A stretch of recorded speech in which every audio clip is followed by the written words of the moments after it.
3. And just hit the other one too. Wow. I've got lots of stuff now. And we're back. This is segment 3 of episode 399 of the Colombia Calling podcast, for episode 400 next week with our very special guest. But this week's special guest is, well, she needs no introduction. She is, well, she's Colombian, but she's in Eastbourne. Currently, yes. It's Emma Louise Jay, everyone. Welcome back. Hello, lovely to see you, Richard. And this is the first time we've done a podcast where I could actually see you during the conversation. True. Aside from the times that we recorded with Adrian Alsima. That's true. But this is fun. But anyway, so tell us, El Retiro to Eastbourne. Yes. I guess it's like for like.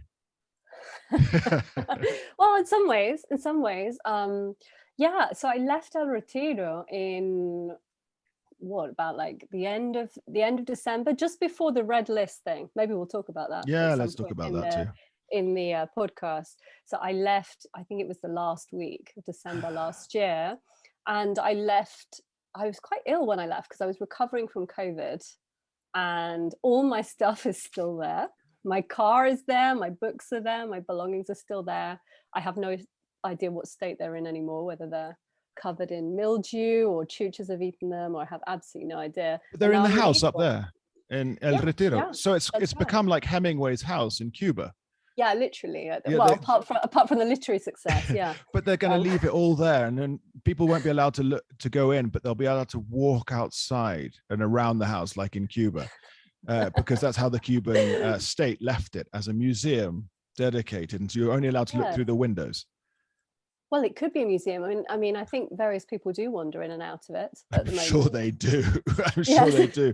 And the books. I'm going to have to go past and go through your library because. Well, and so might Matt Juki, because some of his books are there actually, and really? he's chasing me for them. So I need to recover. How do you get them back to him? I think. Well, the thing is, he sort of turns up in the weirdest places. This is Matt Juki, the journalist who reports on everything. But.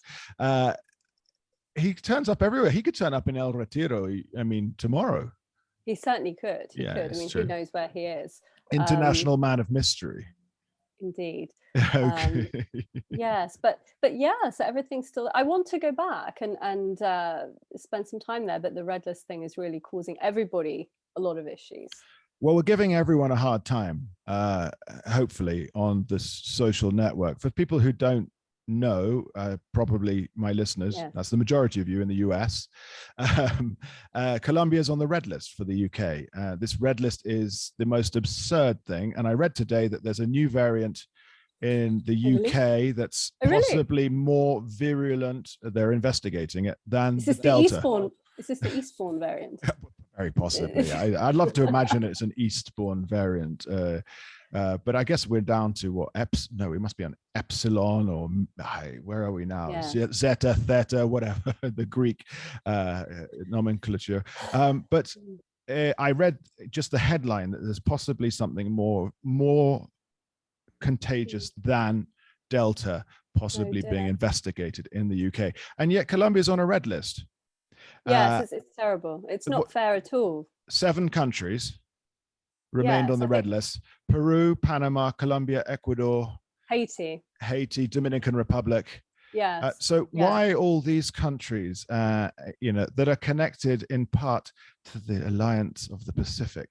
I think. Yeah, it's a bit strange. I mean, actually, I genuinely don't know why. I mean, they say there's no political reasons for this, but given that there don't seem to be as many cases, it doesn't seem to be explained. So I really don't know, but it's stopping a lot of us traveling that are dual nationals or I just think you look at these. Victoria Kellaway has been very good in detailing. The writer Victoria Kellaway, who's here in Colombia, she's been very good at detailing sort of sad stories. Yeah, she has. And there's people whose parents or father has had a heart attack, or people have had children, or people trying to get married, and all of this is it's personal stories. Or get divorced. Personal stories, and it's just a bit sad. You read these, and of course the statement out of the British Embassy was they're worried about the mu and lambda variants. Yes, but not so worried that Zach Goldsmith couldn't go and sort of go on safari with What you mean, the unelected politician, lifetime He's a peer? lord. Yeah. He's a lord. He is a lord, which means that different rules apply. I think it's really quite perplexing. Because it's kind of, he's like Midas, really, isn't he? I mean, he's just allowed to wander around and touch everything, turn it to gold. Goldsmith, hence. So he's minister for, well, I mean, he's something to do with the environment, and he's also minister for the Pacific as well. Yes. I can't stop thinking that it has something to do with the Pacific and trade with China, because the only remit for Boris is Brexit. Get trade deals. So we'll be selling biscuits to Colombia.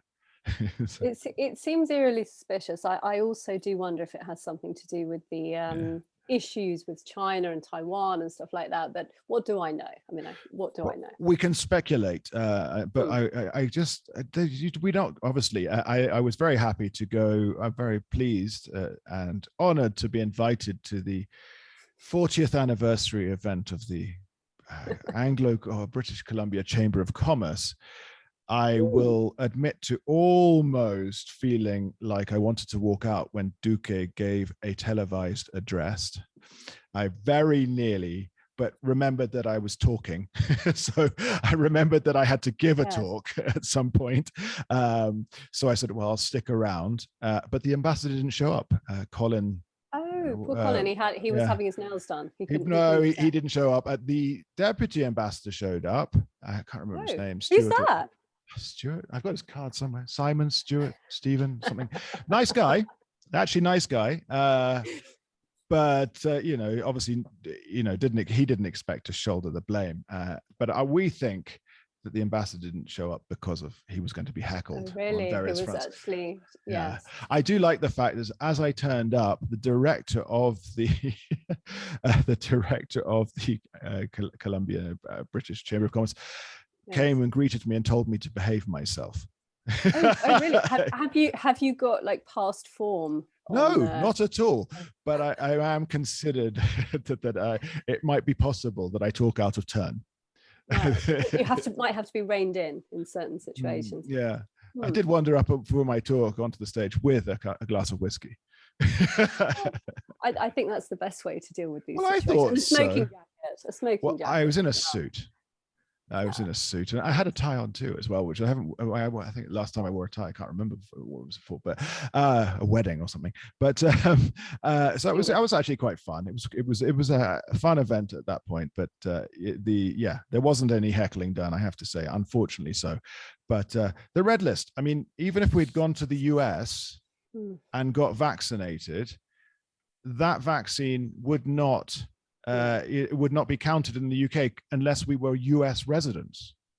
No, I mean, that's just bizarre. Bonkers. It's very, very strange. I mean, I was, as you know, I was trying to bring my dog over from Colombia to the UK, and I had contemplated all kinds of strange trips, like spending time in Barbados, which I couldn't really afford to do, even though apparently everyone else can afford to do it. Spending weeks in Spain, and all these kind of strange routes. But I mean, it's just not always practical. And if you have a job, I really don't know how your average person is meant to sort of, go to Colombia for a couple of weeks and then spend another couple of weeks trying to get back to the UK and all the bureaucracy. It's really terrible, actually. And I'm starting to lose hope that it might change, because I don't really understand the reasons unless it is China related. I really thought it was going to change fast. I thought it was something that was with the Goldsmith charm. I was pegging my hopes to his erudite manner to get us off the red list, but no, it didn't happen. And no, Goldsmith wouldn't have to. It would have been President Duque's charm. Yes, which obviously is droves of it. But I don't know what's up, Abby, because that's the thing. Okay, let's say I want to go and I don't want to spend 10 days in Spain. I would love to spend 10 days in Spain, but equally so, it's going to cost a lot of money. And we are a family of 4, despite the fact, Alba, my wife, wouldn't be allowed to come to England anyway, because she's just got a tourist visa. So I see. Oh, really? As a Colombian. So this is another issue, is that apparently they're denying a lot of visas at the moment, which I don't know so much about, but again, that's affecting a lot of people. So the family of four spend 10 days in Spain, not cheap. Or we spend, I don't know how many days in the Mercure hotel alongside Heathrow. No. At more than £10,000, at which you have to spend 23 and a half hours a day in the room. And what kind of entertainment is there in that room? Well, I guess it's channels 1 to 5. Okay. Yeah. No. It's crazy. It's really crazy, and it must be affecting your business as well in terms of people visiting. Oh, it's definitely affecting. I mean, it's definitely affecting, but the UK market was never the biggest one, but at the same time, it doesn't help the European market because it's there. There is a knock-on effect to these things. Why would the UK be doing this and not European countries? Or there's obviously something, but I don't know what it's all about. There's all sorts of caveats to it, and it just doesn't. The lack of clarity doesn't help at all. No, not at all. I would love to come to Montpos. I can't wait to come and meet you all in Montpos. You will come at some point, and I'm expecting you to dress like a white hunter in a safari suit and a pith helmet, because I don't see you any other way. Either you're Miss Marple or you're sort of the Victorian traveller with the steam trunk chest. Yeah, somewhat. Although I feel very confused at the moment. I'm in this weird state where most of my emotional life is still in Colombia. And when I talk to friends, and I mean, I'm talking to you right now and you're in Colombia. So all day long, I'm talking to Colombia basically on the internet. And it's quite strange because I feel like I have this whole other life that perhaps I'm dreaming up or doesn't really exist, that is on a completely different side of the ocean. And it's really quite confusing. But this is you are the psychoanalyst and so on. Have you delved into this a little bit? Because this is the whole thing about, because we're talking via Zoom right now, but we communicate on Twitter and WhatsApp and whatever. It's like this existence via social media existence. Yeah, it's really strange. Yeah. It's really strange. And it, of course, it was like that throughout the whole pandemic. So in some ways, it hasn't really changed. But watching the situation in Colombia from afar feels quite odd indeed. But that's it. I mean, you're afar, but it's geographical because you're so very connected to Colombia, as you say, and you're quite outspoken about, and people you are quite exposed. You are.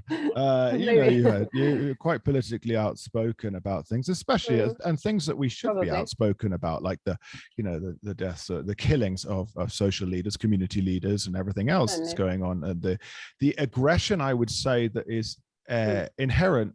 And because it's your region in Antioquia, and that's the truth. It doesn't get out enough. We only get the stories when it's really a flashpoint. Okay, we've had the paro, and then there were 80 odd people more or less killed, although the government doesn't claim 80. But the Washington office on Latin America will say 80, and Human Rights Watch, of course, will say 80. And I'm inclined to believe them over a government that has centralized all power. And of course, they've moved everything within their remit. And so therefore there's no one holding them to account at all. And so you're out there saying these things. And have you written anything about Colombia of late, or you've been too busy? No, I write things on my blog. I'm trying to write a manuscript. I'm trying to write a novel about rural Antioquia, my experiences there, because it does feel when I left, the atmosphere was really bad where I lived. Things deteriorated quite a lot in the last few months that I was still living in El Retiro. You could feel a change in the atmosphere. You could feel a change in the way neighbors were. And most of my neighbors where I lived were government supporting, landowning people. So they were, you could feel definitely a discomfort that if you're obviously not in support of the government's policies. And that's these things are quite obvious because, for example, a lot of people where I lived would have pro-government posters in their car and things like that. So if you openly say, well, I don't actually want to put this in my car, and they say, well, why don't you? And you say, well, I don't support the government, and I certainly don't want to drive around with this in my car. You will encounter problems with your neighbours, and I did start to feel very unsafe towards the end. I had some really unpleasant experiences before I left that made me feel like I need to get out for a while. I think even Adrian was saying on one of your recent podcasts, I mean, he's always saying he'll leave, and like many of us, he sort of say, oh, I'll leave, but it's not that easy to leave. A few really unpleasant things happened at the end that I thought, no, I need to leave at least for a time and reassess. But I had no idea that the travel restrictions would become as they were, and that it would literally be impossible for me to go back this year, really. But the more I'm away from it, the more I feel I needed to leave and get some perspective at that time, because it really, yeah, I can't overstate really how heavy the atmosphere was where I was living. You were threatened on social media. Oh, well, I get threatened quite often on social media. But the thing is, I mean, I have a really small following on Twitter and on social media, but people are quite engaged with what you say when you tweet every day. And I think, I don't know exactly who pays attention to that, but if people feel that you are being read, they will make noise about it. And when that first starts happening to you on social media, I'm sure you've had this experience as well, it's a bit worrying at first, but I have to say, after a few years of it, I don't really pay much attention. I just tend to report things that I think are genuinely concerning and move on from it. But it's easy for me to do that right now because I live in the UK, so I'm not actually particularly worried that someone's going to come and knock on my door here, whereas I did kind of feel like that towards the end. Last December, I was starting to feel quite nervy coming back to my house at night and things like that. It was quite unpleasant. It doesn't mean I would never go back to live in Colombia, but I'm not sure I would go back to living in exactly the same part of the country that I lived in, quite honestly. I would be very careful about Antioquia, and especially you were in rural Antioquia. You were out there, yeah. And so you're. I mean, I think one of your neighbors was a former president. So, well, yes, very, very much so. But I mean, the odd thing is, I mean, the former president, you know. He shall not be named. Who shall not be named, because we don't really, yeah. There's like, obviously, you know, there's a lot of negativity about him, shall we say. And I can understand all of those arguments. But when I've actually met him, and I have met him, when you meet him, he's a very charming person. He's pleasant. He's the kind of guy that is very similar to every neighbor that I have. So it's kind of weird, you know. It's a very strange situation where he in many ways represents a very typical kind of person that you would find living in the community where I live. And if you meet him in the supermarket or you meet him in a public place, he's going to be very pleasant to you. But there's all these dark forces around which you're constantly aware of. And if you write things and you publish them on the internet, people do know about that, and particularly when you're not a well-known writer, I think it's easy to think, well, nobody reads me, so it doesn't really matter, you know. But then you start to realize, well, people do read you, and they are aware of you, you know, even if you're a very small, if you have a very small readership. And in Colombia, that is dangerous. Yeah. Now, did you ever meet this former president in the supermarket? Does he go to the supermarket? Well, he certainly does go to the supermarket. Well, that's the funny thing about our former president, is that I think he's the kind of person who is quite accessible in a normal community space, and that's probably why, to a certain extent, he will always have appeal, because he has this amazing ability in Colombia to connect with people from the upper classes and you know, the so-called lower classes or the peasant classes, and that's undeniable. You know, he can go to many places in Antioquia, for example, and other parts of the country, and command huge audiences. And you know, my local restaurant where I used to go, which was a tiny little place that just basically did frisoles, it didn't offer anything else. everybody would be sitting at their tables, and you would hear everybody saying, oh, isn't it terrible that they're trying to prosecute our former president, blah, blah, blah, blah, blah. So everybody talks about him all the time. You can't escape it. And so whatever position you take on him and his politics, and the politics that follows on from him, which perhaps is a kind of entity in itself, because there's Uribe and then there's Uribism, and of course they're related, but in some ways they're not completely the same thing. I can understand his appeal as well, very much. I mean, did you see this video he put out recently? I mean, it was meant to be a sort of really serious, interrogation, wasn't it, about peace and justice or something, but he basically did this kind of speech from his veranda with this plastic tablecloth, and it's got a kind of show element to it. But I see that, and I think I know those spaces. I know what these verandas are like. I know where you get these tablecloths, and I understand why all of these things have cultural capital in particularly that part of the country, because I can recognize everything on the table, and I can recognize all the characters that are wandering around in the back, and the dog, and everything else. And in a way, he has this ability to put on the show that still commands something that people can relate to and understand with. And that's, at the moment, I don't feel there is a real challenger to that, even now. He's the everyman finquero. Yeah, he is. Because that's interesting, because that segues quite nicely, because you look at Fajardo and he's not the same. Yes. He's certainly not. Because he's got the academia side as well as Gaviria. These guys, and then you look at the others, and Fico, Fernando Gutierrez. He seems very arrogant. Federico. Yes. Who else have we got running? Well, Cabal is just less said about her the better. Frightening. I find her a very frightening presence. I have to say. I have people known to me in the coast who will vote for her. Certainly, and of course that's the thing, and lots of course loads of people will vote for Cabal, and it wouldn't surprise me even if she won at all. It wouldn't surprise me at all, because of exactly what you're saying. I mean, if you go to Las Palmas, which is the area above Medellin where a lot of people go to, in England we have gastropubs, don't we? In Colombia we have these sort of poshed up rancheros that you find. It's a sort of an attempt to make what was essentially the food that used to be arriero food, kind of posh. So a fonda paisa? A fonda paisa, but like poshed up. And there's a particular one in Las Palmas that everyone will know about.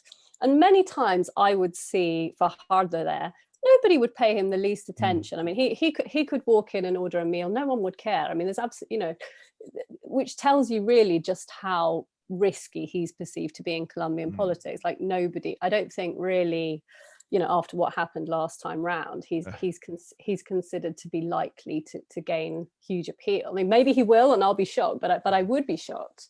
Whereas if Uribe went in there, it'd be a completely different story. Well, of course, and if Fajardo went up there dressed in the white collared shirt and jeans, he's wearing the uniform. The paisa, certain paisa uniform. But I think there's just this 2022 big year, and actually a friend of mine said, I was talking to him yesterday, he said, well, not just 2022 for Colombia, 2024 for the United States. Will Trump come back? Well, indeed. That's the thing.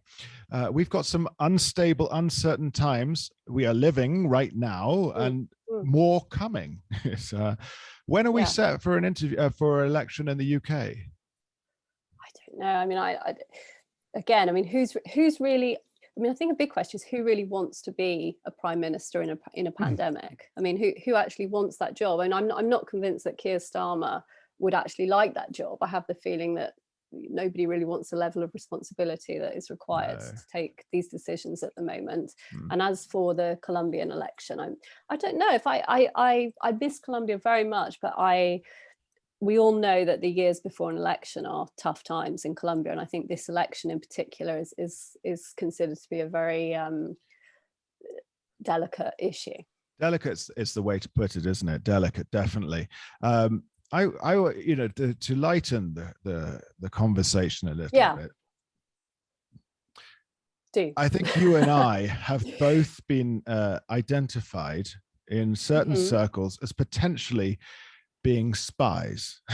Oh, really? Oh, really? Yeah, people think I know we joke about this amongst ourselves. Yeah, well, and also my friends, of course, in England think I live, you know, in a very tropical paradise that looks a bit like a Bacardi advert, you know, that kind of thing of the old days.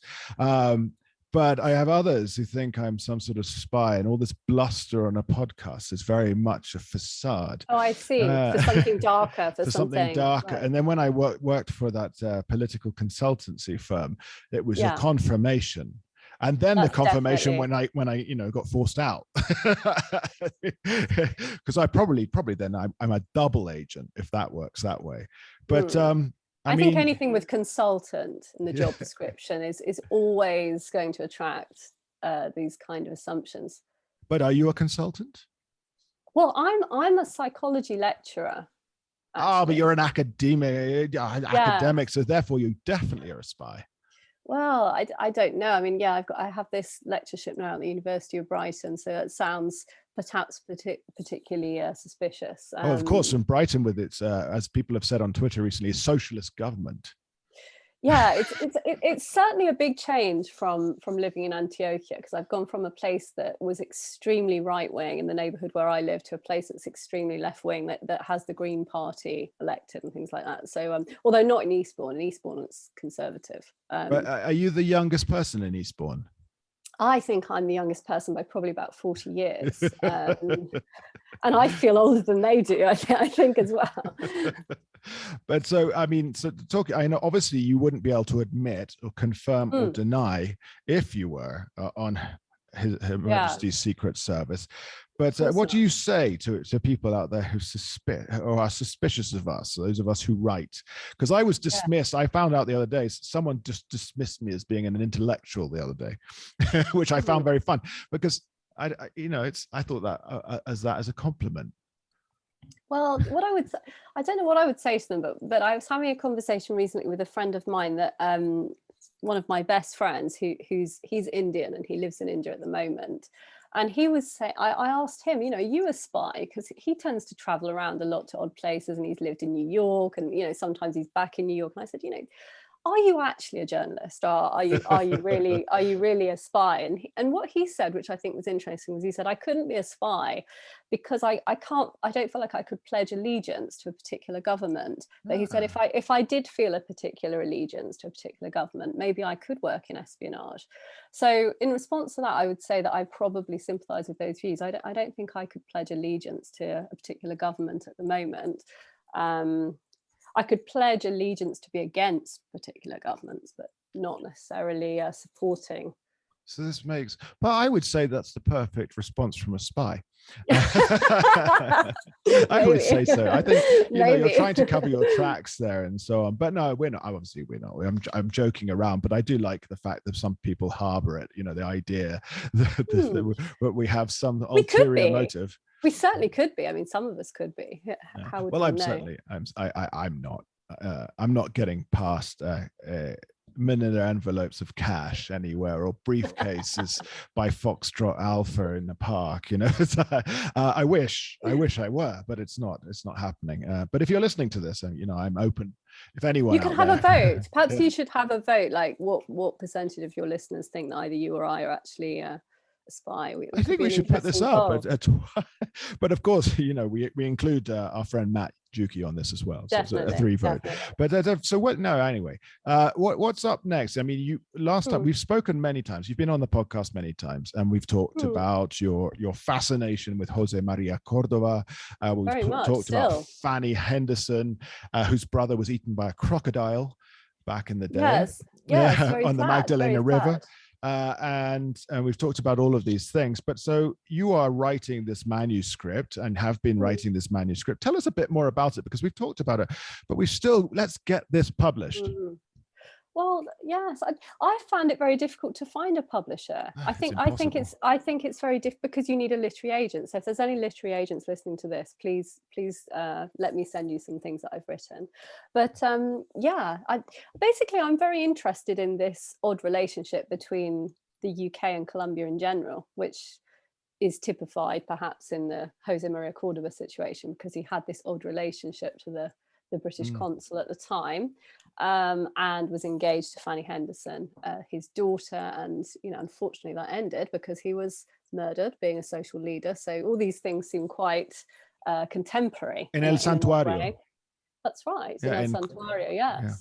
Yes, he was actually murdered there, in a small town where they sell these odd plastic tablecloths that our ex-president loves, actually. That was just down the road. So I'm interested in that. For example, I have found it actually quite interesting watching this odd political situation that's going on. Al Jazeera did a little video documentary about it today, which I recommend to you, where they actually did a little thing about the British government essentially cozying up to the Colombian government at the moment and trying to support them financially with environmental projects, even though most of us that know something about Colombia know that environmental projects have kind of, gone down the river quite literally as under this government. So it all seems quite suspicious. So I'm very interested in this relationship between the UK and Colombia historically and in the present day, because on the one hand we tend to think there isn't much of a relationship, and yet on the other hand there seems to be sort of a very, very strange relationship between the two countries, which is this is kind of mirrored historically, and I find that very, very interesting as a writer. That's fascinating. And I would actually say that my dissertation took in a lot of this relationship. I did deal with a lot of the British migrants to Bogota way back in the day. But there's more than you think. It's more than you think. But like Malcolm Davis, the historian, said, it's like it was a small community with clout. And I think today, those in here, but I think today as well, the let's say the ties are strong.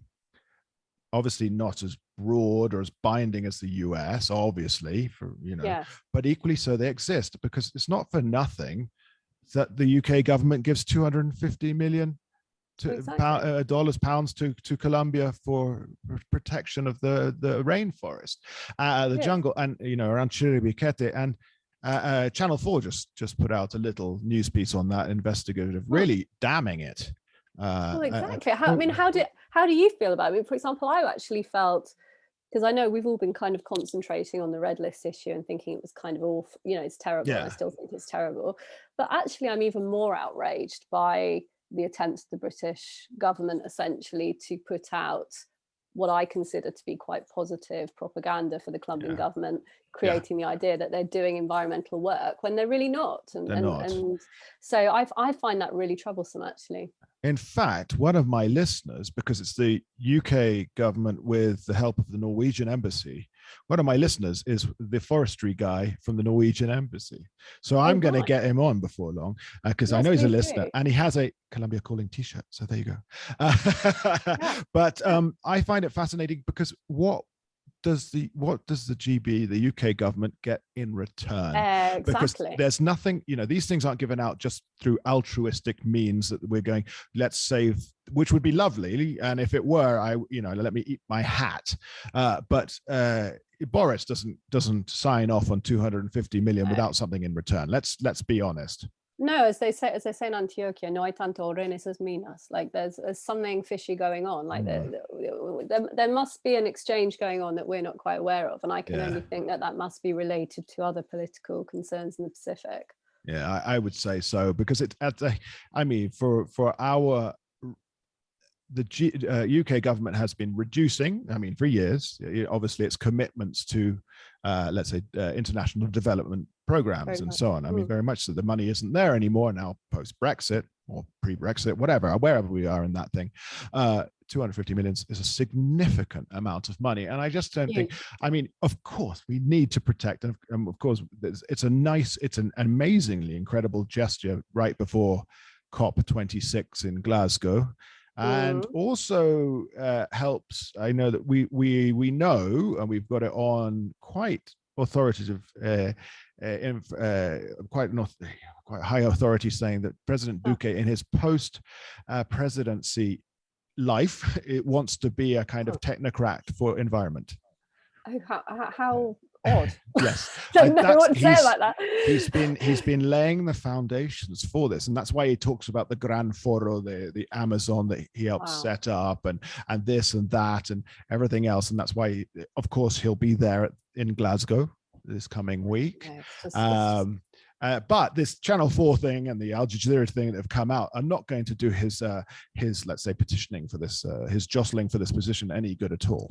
No, and I think it sounds like international eyes are actually, like, for example, the fact that Al Jazeera did this work, it made me think, oh, there's actually international eyes now paying attention to what's going on between the UK and Colombia, because quite often there is no attention really paid to this relationship, and something's clearly going on. Yeah, because what's the Foreign Office's sort of big project in Colombia is called the Stabilization Unit. And the stabilization, does that involve horses, or I wish it only enjoyed, but the Stabilization Unit is the way that they've been able to channel things from the Department for International Development towards a war on drugs and organized crime. But it's a very carefully worded way, and the Stabilization Unit sort of has as a remit is organized crime and cocaine. Well, so I think you're very aware that what I think about that basically is that as long as cocaine is illegal, there will, this situation will continue. I think they must legalize cocaine, because as long as it's a lucrative illegal business, it will continue to create the same issues that we see. But there doesn't seem to be much support for that, unfortunately. No, at the moment it won't go anywhere. At the moment, it's the conversation is only there in a few circles, and it's kind of the circles that you and I move in. It's not beyond sort of, like, say, pinko liberal, yellow bellied conversations. It's not really there. I mean, of course, President Santos got up and talked about it, but he was leaving the presidency, and there's no real risk. Exactly. And now I don't know. I mean, it's a hard call. If there's some sort of regulation would be great. Some sort of regulation in order to organize it. And I was watching, and I scrolled back to see Oscar Iván Zuluaga, another presidential hopeful. Oh yes, Exeter University another graduate. There you go. Really? Yes. Cool. As I went to Exeter as my undergrad, they got in touch with me I'm the alumni representative in Colombia. Can you imagine? Oh gosh. Believe me, I've done nothing. But you meant to show him around or something? Or no, they said to me once, should we get in touch with him because he's high profile to come to one of the? And I was, please, can we not? Please, can we not do that? Anyhow, he did. In his propaganda publicity for the last election, of course, it did say graduate in international business from University of Exeter.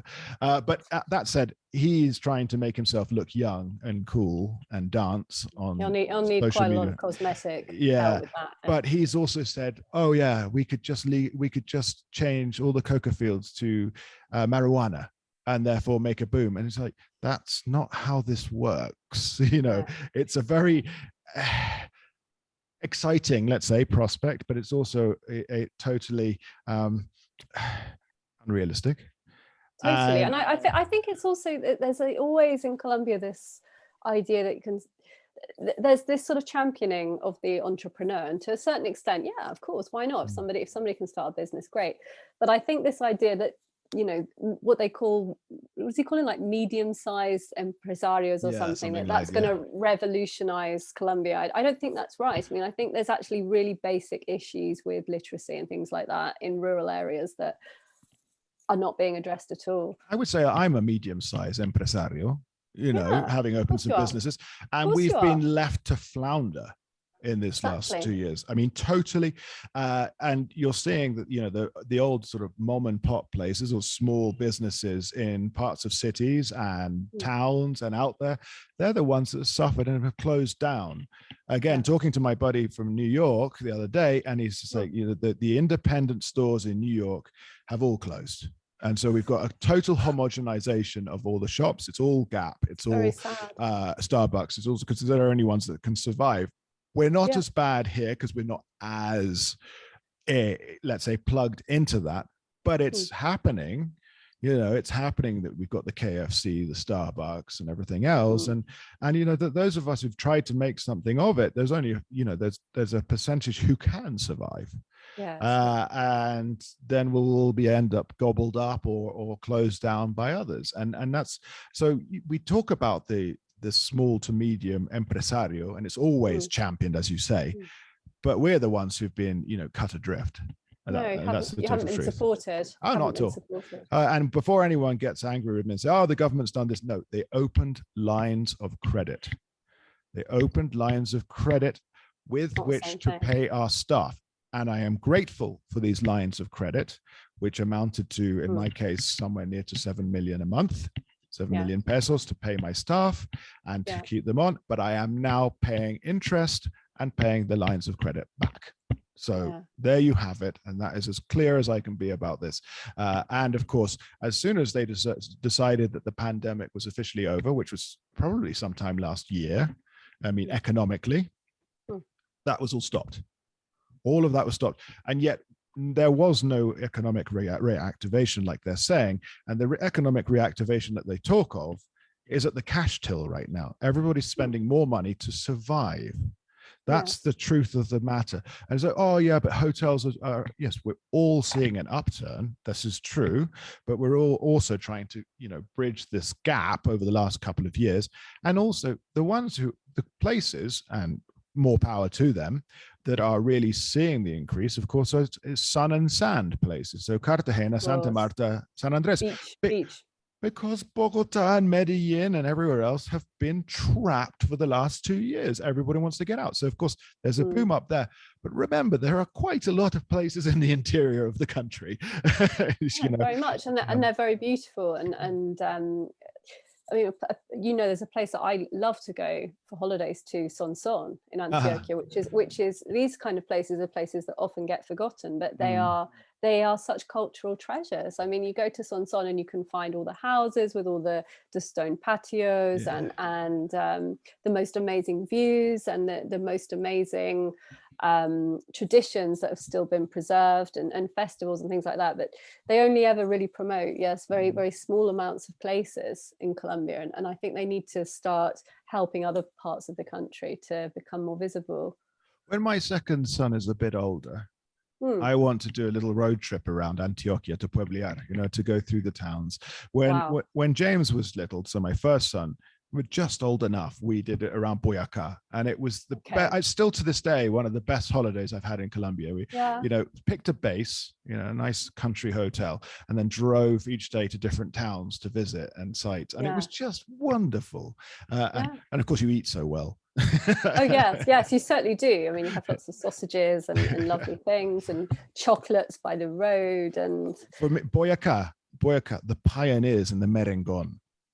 They are, wonderful. Which is basically eaten mess in English.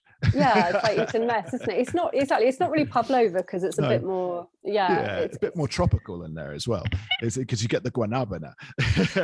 These roadside places are really the magic when you're traveling in Colombia, more than the so-called posh restaurants. It is little people selling things beside the road, freshly outside their house. And the conversation, you see, that it's not just them interested in you. You're genuinely interested in them and their lives and how they got into this. And it's been sort of 4 generations of making merengon. It's like, well, what will your kids do? Well, they'll make merengon as well. It's like, but I like that sort of thing, and so that's one of my desires. So maybe in a few years' time, if your house is still there and your books are still there, we'll stop by.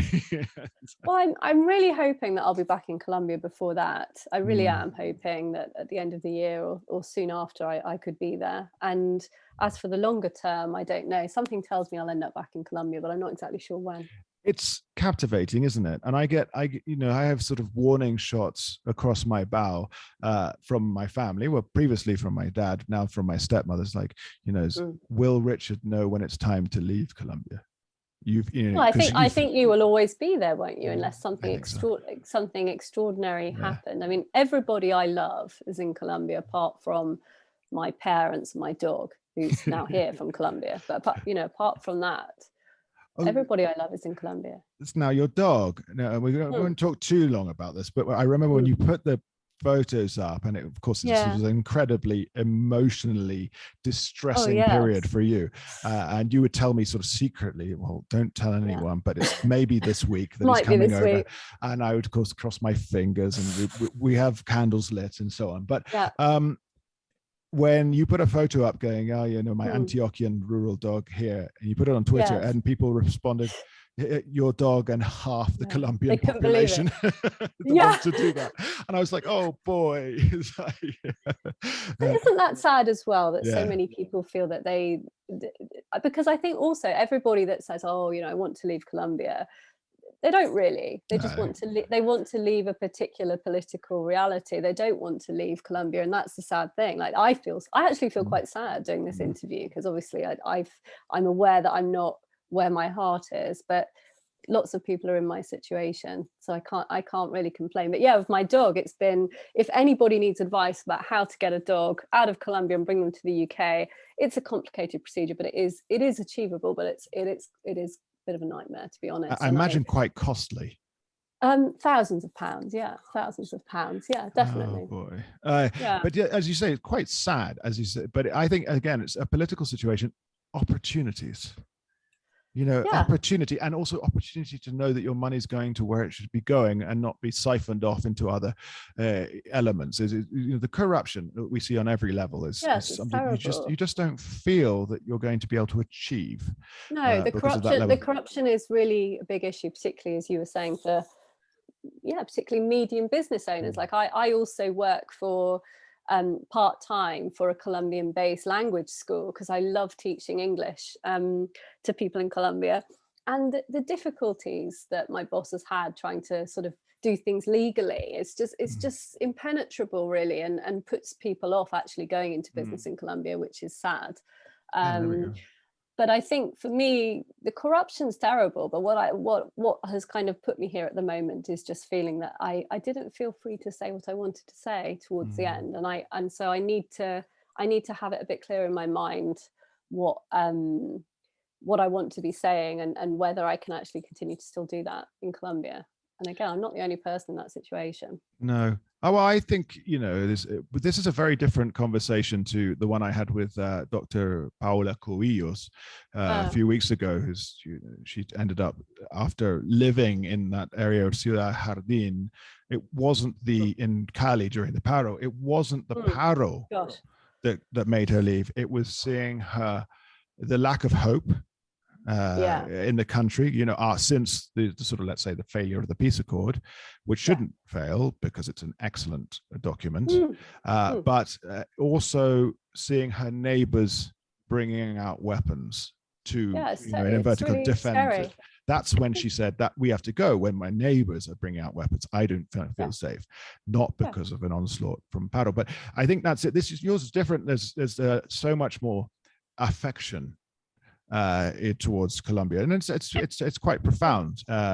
You know, it goes beyond missing panela and you know, chocorama and stuff. I have hope, believe it or not. I have hope, but I think that my hope is a longer term hope rather than a shorter term hope. I think sometimes things have to get worse before they get better, sadly.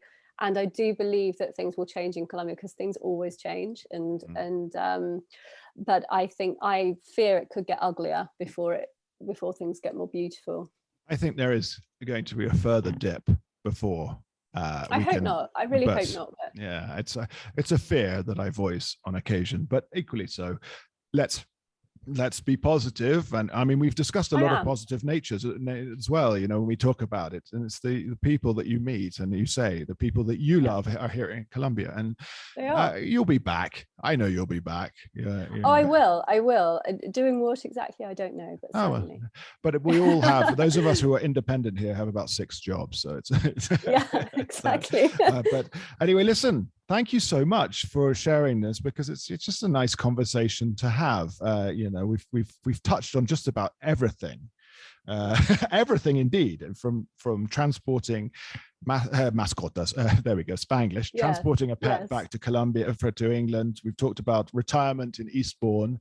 Semi-retirement, yes. I'm sorry, I'm not sure I have anything particularly interesting to say at the moment, but I thank you for having me anyway. No, and, you have plenty. It's a lot to think I love about. your podcast, and I think it's such an amazing resource for everybody, and not just now. I mean, I'm sure in the future. I mean, the amount of people you've interviewed about all the different topics. I mean, I often listen to podcasts that you recorded 2 years ago or something, and I just find it's just incredible, actually, the amount of people you've interviewed and all the topics. I think you deserve a lot of applause, really. It's an amazing service for everyone. Thank you. That's too much, but thank you very much for that. We will see your book in print at some point. I do hope so. I really do hope so. I believe in what I'm writing, but I think, a bit like the peace situation in Colombia, you just have to keep plugging along with it. Plugging away and finding the right people.